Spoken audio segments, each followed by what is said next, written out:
The partner from Mexico City, the stranger dead in Nevada, and the man with the cauliflower ear. All added up to a corpse on a concrete floor. But I couldn't figure why until I found out there was one name above all that had to be remembered. From the pen of Raymond Chandler, outstanding author of crime fiction, comes his most famous character in The Adventures of Phillip Marlow.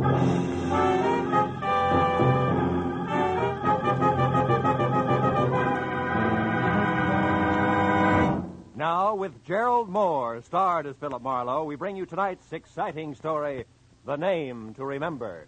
The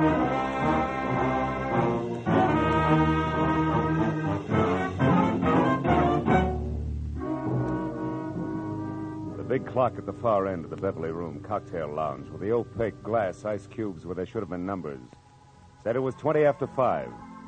That meant my new client, Eddie Millette, was late. So sitting at an uncomfortable mushroom for two, I waited and worked on a long drink and stared down into the mirrored top of my table. I stopped staring when the reflection in the tabletop changed from red ceiling to gray Hamburg and pale blue eyes in an almost friendly face. I looked up to find easygoing Eddie Millette looking about as he had been a year ago. Dapper in draped flannel, carnation attached, and a thin smile on thinner lips. He sat down, took off his hat, and shook hands all in one quick motion. And I knew he was either in trouble, a hurry, or both. Marlowe, business. Business. You gotta find the nut who's been following me for the last couple of days. He's big. A lot of muscle under a T-shirt and a kind of jacket like the Dodgers wear when they're warming up, you know what I mean? I can't figure out what this bird's after. That bothers me. All the time he's like it. What? Hanging around. Oh. And if I go for him, he runs. So what I want you to do is, you get next to him and the answer to this tag. Here, 50, 70, 80, $100. Enough, Phil? Enough. You know, Eddie, the law might do this for you for free. Yeah, for John Doe, they might. But Eddie Millette's another story, Marlowe. You know what I mean? Today I got a respectable business, war surplus. But the cops, they only remember me as a guy who once did time for being careless with other people's dough. Yeah. Besides, I'm in a hurry. My two partners, Lou Tripp and Ruth Dunn. She's also my girl. They're coming back to town tonight. I'd like to spend some time with both of them, without interruption. What do you mean, girl, Eddie? You and that pretty wife I've heard about split up? Yeah, I'm suing for divorce right now. Tina and I never should have been, Marlowe. Yeah, I need someone who's softer, more honest and understanding. Know what I mean? Now take this here, Ruth. Can I help you, sir? Huh? Oh, yeah, scotch. No buzz. Make it a double. Very well, sir. This Ruth Marlowe, she's different. Good head for business, sweet kid at the same time. Like, for instance, the letter I got from her today. She and Lou were both in Mexico City. She's got all the dope on the deal we're working on, plus the fact she's worrying about me. Now, that should bring us right back to T-shirt. Remember, where do I start, Eddie? That's the only place I know of, Marlowe. Yesterday, I kind of turned the tables on this guy. Trailed him down to the corner of Wilshire and Western. But he got away in the middle of a lot of traffic, you know what I mean? In a car? Huh? Car. Oh, no, we were both walking. No. No, I figured from his bill and that T-shirt, he could work on one of these health clubs around it. You find out, then come to my place on Hoover before 8, huh? By the way, he's got black curly hair and one ear's all banged up, cauliflower-like. Right one. Anything else? No, Eddie, I'll see you. Know what I mean? Huh?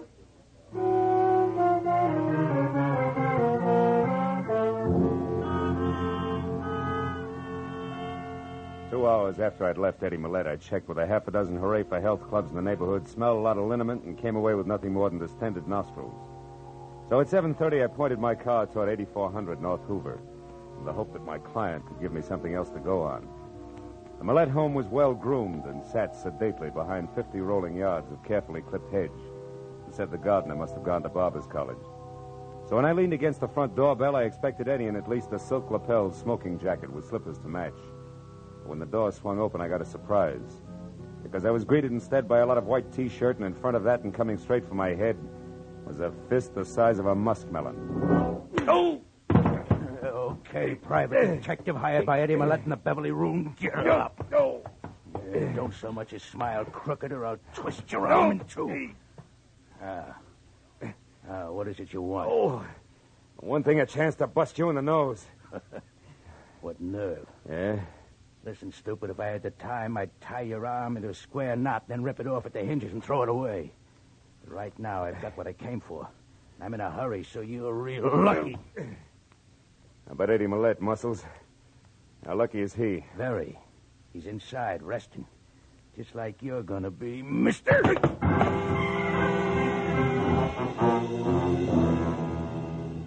By By the time I got back to my feet and had my right arm unscrewed to where I could reach across my chest to my shoulder holster, a T-shirt was gone.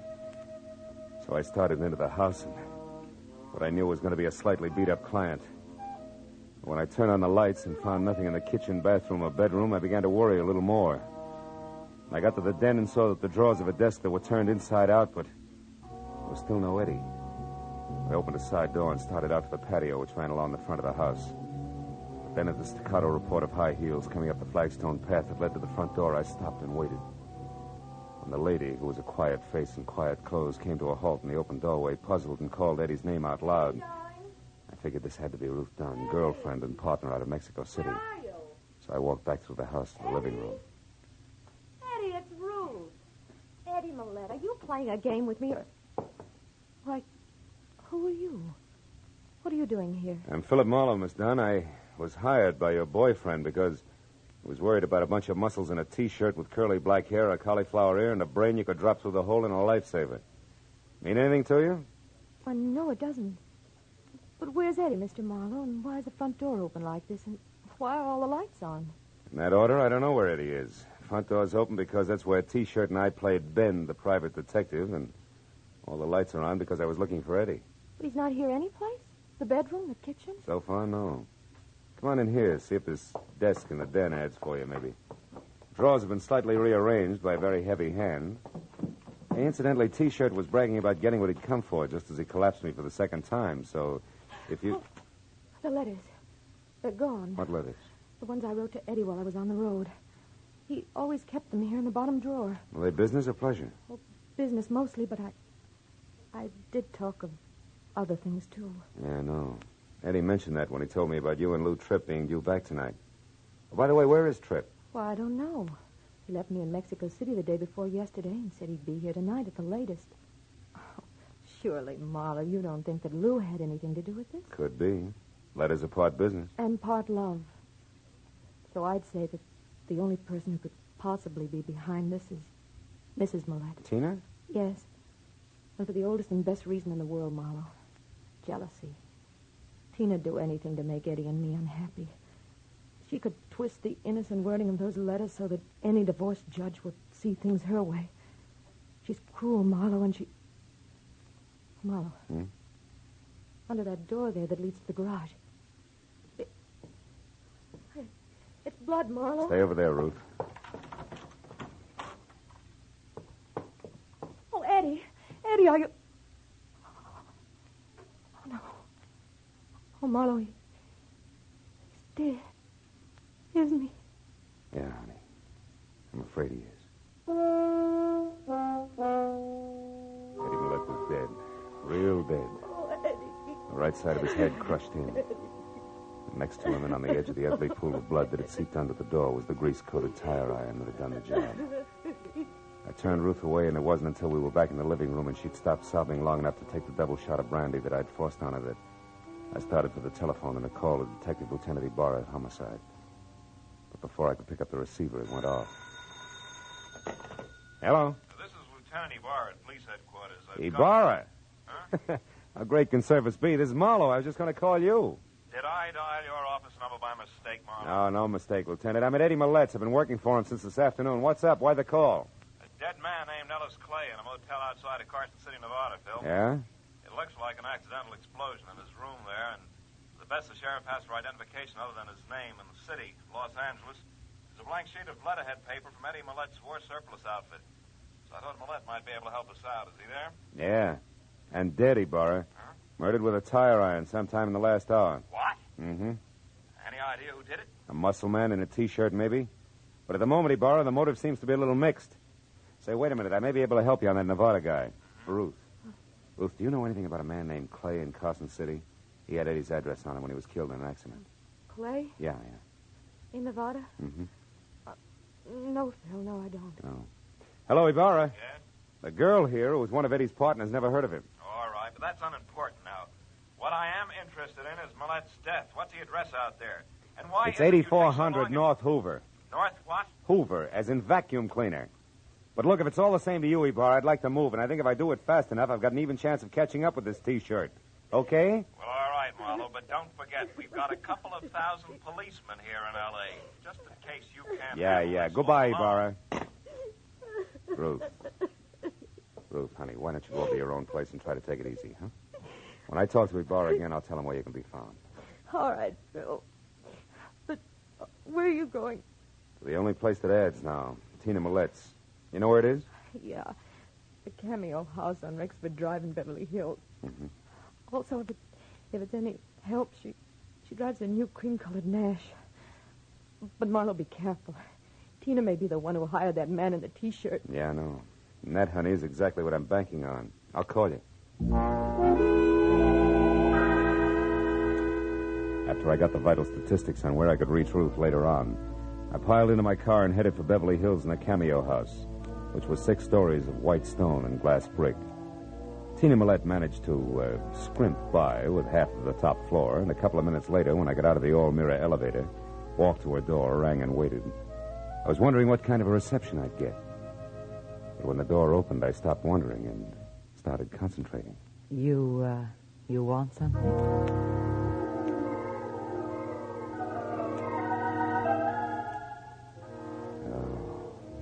In something the texture of spun smoke rings.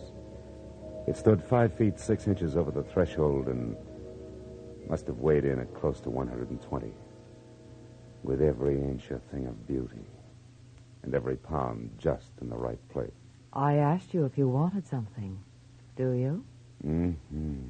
Yeah, the name's Phillip Marlow, Mrs. Millette. I'm a private detective your husband hired this afternoon. Why don't you let me in like a good little girl, huh? Because that's something I'm not. Now get out of here before I call the police. Well, probably on their way up here right now. Oh? Your husband's dead, Mrs. Millette. He was murdered. Eddie murdered? Yeah. Now, do you still mind if I come in? No, of course not. I don't know what to say. Oh, that's a trite line. What was that? I said you're acting and doing a bum job of it. Why, I ought to slap your face. Or call your boy with the muscles and have him go back to work on my arm for a while? What are you talking about? The lad in a white T-shirt who killed Eddie and then stole a bunch of letters that were going to help you lie your way through a countersuit for divorce. Would leave Eddie both broke and embarrassed. You don't make sense, bright boy. No? First of all, I don't know who you're talking about. And second, if I were going to file such a countersuit, why would I want my husband killed first? Maybe you didn't. We all make mistakes, Mrs. Millette. Which is only one man's opinion. So why don't I just pick up my coat here and let the perfect gentleman escort me to the nearest police station? All right, it's a date. I see you bowled quite a bit, Tina. Good enough to win that cup there from the Maplewood Alleys on Wilshire near Weston. Eddie figured a health club, and I went right along. Never thought about the bowling alley near there, and Yes, Marlowe? You were saying something? Yes, I was, but the little gun in your hand made me lose my place. Marlowe, I don't believe that Eddie's dead. Nor do I believe that you work for him at all. For my money, you're just a not-so-smart boy who was hired by that hussy Ruth Dunn. She's going to need an army of private detectives before I get through, and I mean that. Now back up through those doors and get out onto the fire escape. While you do what? Well, I find out exactly what's going on. I'll get out there. It's 6 long floors to the ground, Marlowe. And I hope with the first step you take that you trip, fall all the way, and break your neck. Goodbye, private detective.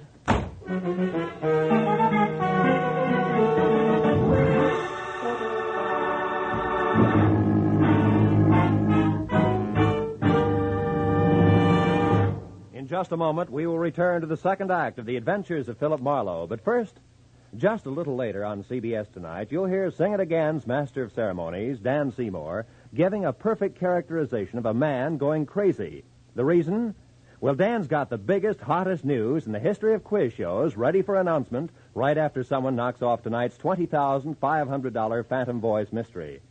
So be sure to hear Sing It Again tonight when it comes to you at 10 o'clock Eastern Time on most of these same CBS stations. And now with our star, Gerald Moore, we return to the second act of Phillip Marlow and tonight's story, The Name to Remember.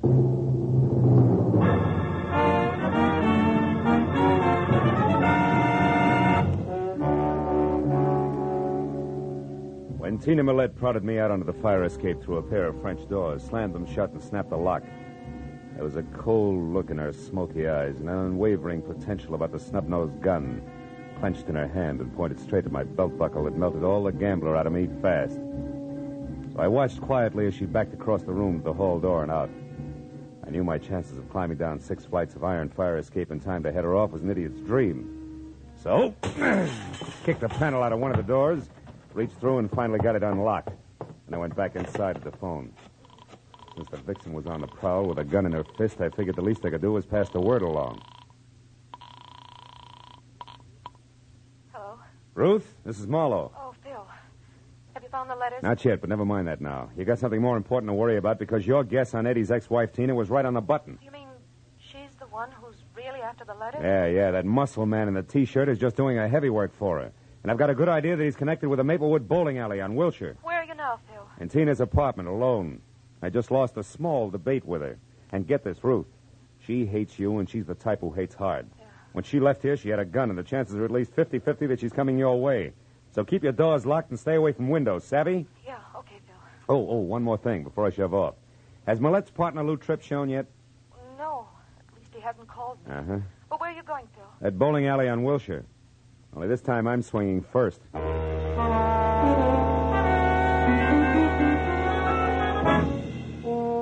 Maplewood was a small and dusky combination 6-lane bowling alley restaurant, bar, and magazine stand, and cigar store, all slightly down at the heel and more than hungry for business. Only 2 alleys were in use, and a lanky postgraduate delinquent with a mouthful of gum and a complexion one tone greener than his eyeshade was the only houseman in sight. He looked up and watched me as I moved over to the bulletin board where a bank of photographs were tacked up, picturing the champions of the local league. Sure enough, there in the top row and holding a bowling ball that had more expression than his face was the pile of muscles in a T-shirt, which the caption tagged as one Sid Sawyer. So I walked over to the counter where the houseman sat and made like a one-man fan club. What's your problem, Mac? I see Sid's up there with the champs. Is he around tonight? I wouldn't know. Where can I get in touch with him? I wouldn't have the faintest idea, Mac. He works here, doesn't he? Yeah, off and on. But you don't know where he lives or what his phone number is, huh? Well, you're just beginning to get the idea. Come here, you. Cut it out, will you? Take your hands off You of get me. the idea and get it fast unless you want your teeth crammed down your throat. Where does Sawyer live? Now, wait a minute, mister. Take it easy. I'll tell you. He's got a room over on Shadow Street, 6340, upstairs. He don't have no phone. All right, that's better. Is he there now? I think so. But, gee, I don't know why everybody is so interested in Sid Sawyer all of a sudden. Who else is interested? Some babe called a couple of minutes ago. An old friend, she said. That's the reason I give you the store. Yeah? Honest. You see, Sid don't like to be interrupted when he's entertaining old friends. Is that so? Well, this is one party that's going to get crowded whether he likes it or not. 6340 Shadow Street was a top-heavy stale gingerbread house, left over from the days when Los Angeles was a stopover between Spanish missions. I got out of my car and started across the street toward the door when I saw Tina Millette's cream-colored sedan sticking out through a tangle of overgrown brush in the driveway, which meant I was still in time for the big reunion. So I went inside and up the steps to Sawyer's door. There was a light on and movement, but no voices. I slipped my gun out of its holster, knocked lightly, and stepped back. The knob turned slowly, and the door cracked open. I kicked hard. Yeah, don't move, Muscles. I'm returning your visit. Where's Tina? Who's Tina? Look, her car's outside in the driveway. She's here after the letters, isn't she? What letters? You're nuts. I don't know what you're talking about. And these suitcases, you wouldn't be skipping town, would you? Listen, Shamus, you're barking up the wrong tree. I don't know anything, get me? Yeah? Okay, Sawyer, if you insist, we'll do it the hard way. That squares us for that arm-twisting job you gave me. Now we'll start all over again even. Get up. Come on. Quit hitting me with that gun. I don't enjoy doing it, so the faster you talk, the sooner I'll stop. Where's Tina? I don't know what you do. Now make it straight. I haven't got all night. All right. No more. That's better. She came and picked up the letters, and she left again. 5 minutes before you got here. 5 minutes, you're lying. Take a look out that window and tell me why your car's still outside. I don't know what... Where? I don't see it. In the driveway next door. Holy smoke, it's gone. All right, Sawyer, that means I can spare 30 seconds for the rest of the story, so make it fast. She told you little Eddie Millette is dead. That's why you're blowing town, isn't it? No. Now, wait a minute, Marlowe. I never killed him. I just knocked him down. Sure, on a concrete floor with a tire iron. No, Skip it. Those letters you got were written by Ruth Dunn. Was Tina heading for Ruth when she left here? I don't know. Come on, Sawyer. I'm running out of time. Won't do you any good to try to protect Tina now. Oh, no. We'll see about that, Marlowe. Why, you... I hope Tina was worth a broken jaw. Good night, muscles. I took a close look at Sawyer to be sure he was down for the long count. Then I stepped out the door and into a whispering circle of wide-eyed neighbors who had heard the fight and had already called the police. I flashed my identification, issued a battle order to the three huskiest ones, and then ran down the stairs to my car. I made it from Shadow Street to Ruth's bungalow on Normandy in something under 5 minutes, but still not fast enough. Because when I ground to a stop in front of the place, I saw that same cream-colored sedan already there, close to a side door. I belted up the walk and was halfway to the house when I heard it. It made me sick. Went up to a front window where the only light was burning and looked in. The room had been torn up, and in the middle of it all, face down on the tangled carpet, was Tina Millette. And it was Ruth who was slumped in a chair, her face buried in her arms and sobbing hysterically. And still dangling from her hand was Tina's snub-nosed revolver. She looked up as I walked in. Oh, Phil. I killed her, Phil. I know. Come on, baby. Take it easy. It's going to be all right. Oh, she had this gun. She was crazy, Phil. She was going to kill me. I don't know what happened. I struggled with her, and then I realized I had the gun in my hand. I shot her. I didn't even think. I just pulled the trigger on her. Is she dead, Phil? Yeah. Come on, Ruth. Leave it alone. It's over now. Now try to get hold of yourself. She brought the letters back. They're on the desk. She said that they didn't matter anymore, that she was mixed up in Eddie's murder and there was nothing left for her but to run. She said she took the gun out of her purse and said I'd ruined her whole life and that she was going to be sure I got what was coming to me before she left. That's when it happened, Phil. I was so scared I went out of my head, I guess. Yeah, we better call Ibarra, honey.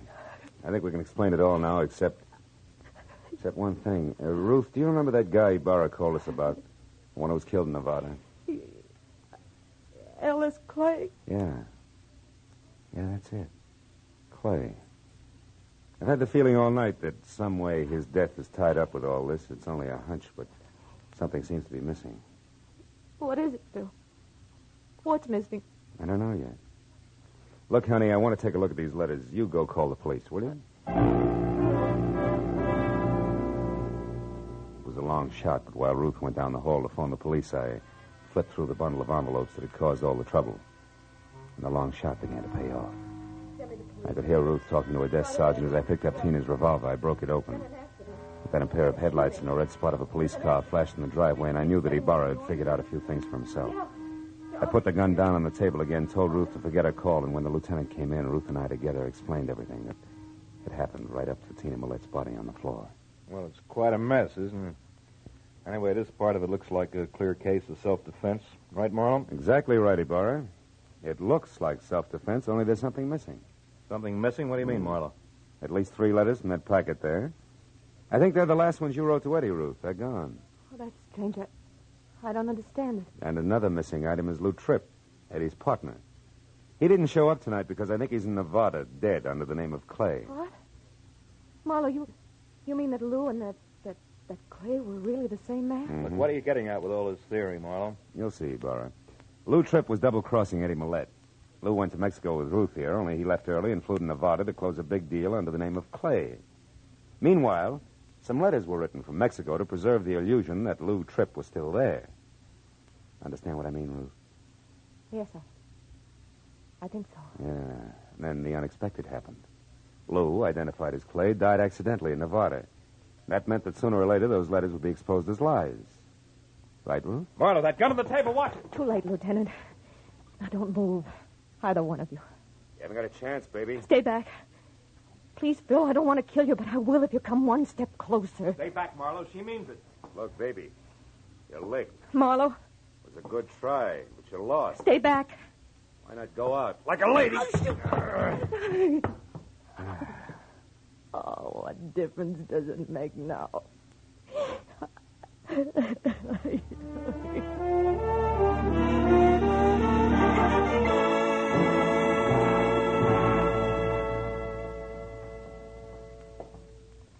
Well, Marlowe, when she cried fact, she really went to pieces and told the whole story. Yeah?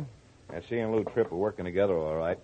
When he died in Nevada, the lie she told in those letters put her in a tight jam with Eddie, see? So when she found Eddie unconscious in his garage, she finished him. But when she went for the letters, Sid Sawyer scared her off. Is that it? Mm-hmm. Ah. Incidentally, the state is going to give Sawyer a long vacation in one of their better institutions. Good, good. What happened down at Sawyer's place, Ibarra? You know, Ruth had a lot of nerve, Marlowe. Yeah. She found Tina Millette's car at Sawyer's, so she waited in the back seat until Tina came out with the letters. Then she sapped her, drove the car to her house, and faked that slick self-defense setup. And she still doesn't know where she made the mistake that caught her. Hey, where was it, Phil? Well, she was being real cagey, Ibarra. She decided it was too dangerous to write the name Clay down anyplace, so she made it a name to remember. And she did. But too well. What do you mean, Phil? Well, when I asked her for it, the first name Ellis popped out, too. Mm-hmm. There was no legitimate way for her to know that you gave me the full name over the phone, but I only gave her Clay. That was an opening, but I needed proof. Mm-hmm. So you needled her until she made a break. Mm.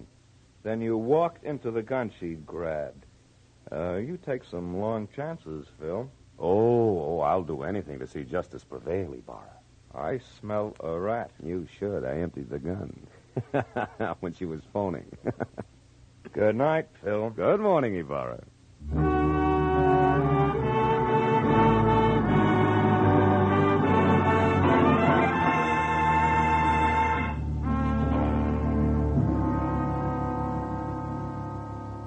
When I left police headquarters and walked to my car, first gray streaks of a new day were breaking in the east. Should have given me a lift, but it didn't. And now it was time for me to go home and go to bed, but instead I sat in my car with the door open and smoked a cigarette while I watched the dawn come up. I couldn't help thinking what an odd trick nature plays on us. Some of her most beautiful creatures are her most deadly. For instance, Ruth. How soft and sweet and lovely she was. And how hard she could swing a tire iron.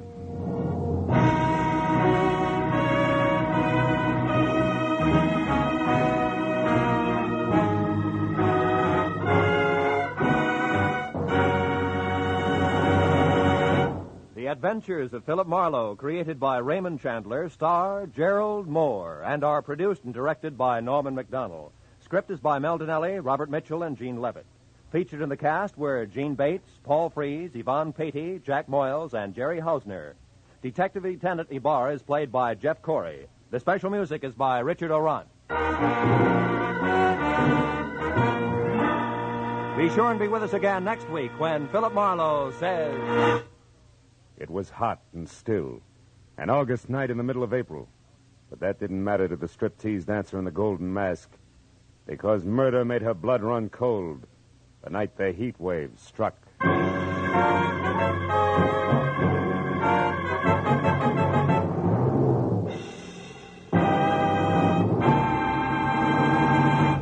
There'll be more dramatic excitement of the chase tomorrow on CBS's two Sunday shows, Broadway is My Beat and The Adventures of Sam Spade. Broadway is My Beat brings you The Adventures of Danny Clover, whose beat is the Great White Way and whose cases involve a vast, strange assortment of Broadway characters.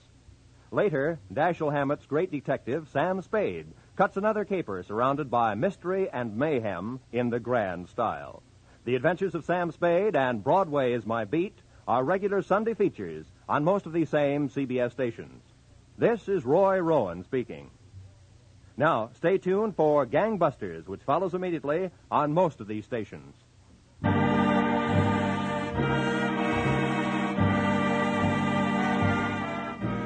This is CBS, the Columbia Broadcasting System.